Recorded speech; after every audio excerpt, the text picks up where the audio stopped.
मुंबईत मागच्या 4 ते 5 दिवसांपासून ढगाळ वातावरण आहे आणि या ढगाळ वातावरणामुळे कुठेतरी उकाड्याने नागरिक हैराण झालेले आहेत। आज देखील तीच परिस्थिती असून आज मुंबईच्या हवामान विभागाने कुठेतरी पावसाचा इशारा दिलेला आहे। आपल्याला माहितच आहे की मागच्या 2 ते 4 दिवसांपासून राज्यामध्ये ठिकठिकाणी अवकाळी पावसाने झोडपलेला आहे। यामुळे शेतकऱ्यांचं प्रचंड नुकसान होत असून आता पावसाचा इशारा मुंबईमध्येही देण्यात आलेला आहे। जवळपास 3 ते 4 दिवसांपासून ढगाळ वातावरण आहे। या ढगाळ वातावरणामुळे कुठेतरी मुंबईकरांना उकाड्याला सामोरे जावं लागतं। अरबी समुद्रात असलेल्या आर्द्रतायुक्त वारे सध्या जमिनीवर येत असून यामुळे हे ढगाळ वातावरण मुंबईमध्ये आहे। मागच्या 4-5 दिवसांपासून ही स्थिती असून पुढील 2-4 दिवस हवामान विभागाने ही स्थिती वर्तवली आहे आणि आज मुंबईकरांना हलक्या सरींचा इशारा दिलेला आहे। हलक्या सरींचा पाऊस मुंबईमध्ये होत असून कुठेतरी या पावसामुळे कुठेतरी आणखी उकाडा वाढणार असल्याचं आपल्याला पाहायला मिळते। अरबी समुद्रामध्ये असलेला आर्द्रतायुक्त वारे या ठिकाणी मुंबईमध्ये येत असून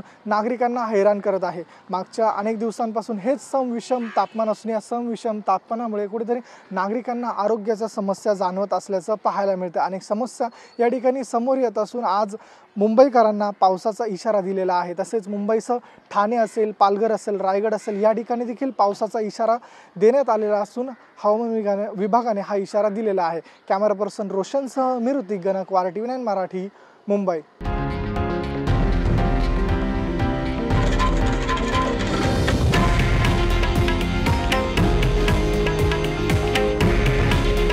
हे आहे देशातील नंबर 1 न्यूज नेटवर्क आणि आपण पाहत आहात TV9 मराठी। काळजी तुमची, हित महाराष्ट्राचं।